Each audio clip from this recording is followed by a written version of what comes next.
Morning, everyone. This morning I have Andy Hooper with me, and we are having just a quick chat regarding what Andy's talk's going to be during our Ammerfest, which is next month, 13th March at UK Fast. So, morning, Andy. Good morning. How are you? I'm good. I'm good, Andy. So, thanks, Andy, for your time. So, let's start. Who you are, Andy, and what do you do? Yeah, thank you very much. So I'm Andy Hooper. I'm the CEO here at Global E-Commerce Experts. We typically help Americans expand their businesses into the EU. That's where the design of the business came, looking around three different areas: compliance, 3PL, and account management. That's sort of what we did to successfully expand sellers from the US into the EU. But obviously what that did is that gives us a huge amount of information and knowledge around the EU markets. Yeah. So we fully understand the EU market, but not just the UK, but all the other marketplaces as well, and what people need to do to successfully expand into those marketplaces. Yeah, so I think cross-border is something that's of interest to everyone. So, what do you see a UK or a US seller? Which country they should go first, or do you take an overall EU approach, or what sort of thoughts in that? So yeah, we take an EU overall perspective. It depends on the brand. It depends on what they're currently selling on the US or in the marketplace. Because if they're already doing 8 or 9 figures in the US, yes, the approach is very different to if they're doing 6. Okay. Because their ability to scale and their ability to send shipments and the traction and velocity they're going to get is going to be very different. So, but typically a standard approach, if you like, is that, we talk about the EU as a whole. We talk about the fact that the UK and Germany, if you ask one person, ask another person, everyone's got a slightly different opinion who's biggest. Yes. Like, it doesn't really matter as far as I'm concerned. I look at the EU as a whole and say the UK is about a third, Germany's about a third, and the rest are about a third, roughly. There's a few differences in there, depending on your product, or depending whether Germany's higher, UK's higher. It doesn't really make much difference, right? Yeah, okay. UK and Germany are the 2 biggest marketplaces, and that is where you launch first. Okay. You start off with the UK and Germany pretty much at the same time. Now, depending on where you are in the world, depends on how quickly it takes you to register for VAT in Germany so you can fulfill your products in Germany. Yeah. And that's when you start getting to, can I fulfill my products in those countries, and when can I? Yeah. How long does it take to be registered for VAT in those countries? So even whether you're a UK seller or a France seller, you still need to register for VAT in the countries that you're fulfilling. So there's a whole load of questions, but basically we go UK and Germany. You captured the majority of the market, and then you grow from there. It's by far the most straightforward and easiest way.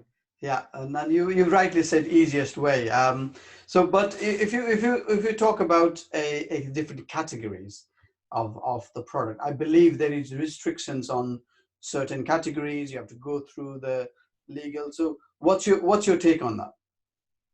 Okay, so depending on the products, there's different compliance required for everything. Yeah. And actually with Brexit looming, that's only going to get more stringent.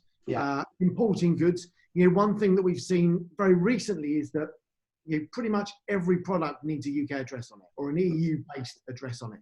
That's something we're seeing that people are being turned away from that right now. So it's really important that actually from a compliance point of view, the most simple thing you can do to be compliant is have an address on it. Then there's a whole load of different markings, whether you're labeling your products. Let's talk about supplements. You've got to go through the food agencies, you've got MHRA, there's so many different routes depending on your product that, you need to make sure you do that compliance part of the process before you almost expand.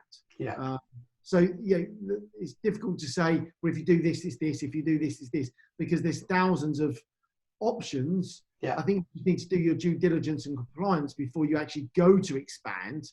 So you've got that information and say, hey guys, who knows what I need to do to unlock this ungate this product. Yeah, yeah, yeah. Because if you don't, what'll happen is you'll send your products to Amazon and they'll just block it, and then you'll be like, seller notification. Yes. You'll send your seller case in, and they'll be like, I'm sorry, I didn't quite understand that. You send it, and you get a day later. It's, I'm sorry, I didn't quite understand it. Let me just ask you. You're like, oh no! But we've all been there, okay? So we know. Yeah. So we want to try and avoid that beforehand. So make sure you get that compliance set up before. Yeah. Okay. Excellent. So let's talk about Amofest. So I know you are in a private label panel discussion with other colleagues on the panel list. So what sort of topics you are going to talk during that day? I think that the key thing we're going to look at is how you take what you're currently doing and go cross-border. How do you take your products and look at the growth in going across into those other countries in order to grow what you're doing? Because if you're in one marketplace or you're in a number of them, but you're not really selling very well, what are the key things you need to unlock in order to successfully expand in those different markets? Because it's not a case of just put the products there and let Google do everything, or Google or Amazon do all the translations and everything. It just doesn't work like that. So it's about what are the key fundamental things you need to do in order to successfully cross border and grow your brand. Excellent. So I believe you're there with us for the day. So for everybody who's coming to the event, or if you're just listening, just do come and see Andy there. Andy will be there, able to help you, talk you through how to expand your business cross-border. So if somebody needs to find you, Andy, today or another day, where should they go? Okay, so we've got obviously all social media, like everyone's on social media. So Global E-commerce Experts on social media, you'll be able to find us there. And then we've got one website, which is Global E-commerce Experts, and the e-commerce has a hyphen in it, .com. So you can find us there. We've also got a huge amount of resources that people might find useful beforehand if they want to go and see a flavour of what they might hear at Amofest. They can go to a website called expandtotheeu.com.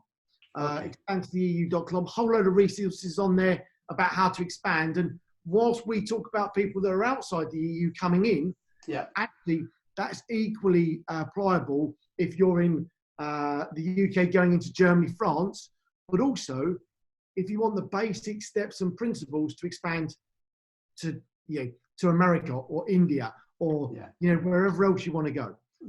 They can hook us up on any of those places at all. Excellent. Right. Thanks very much, Andy, for your time. I'll see you soon. All right. All the best.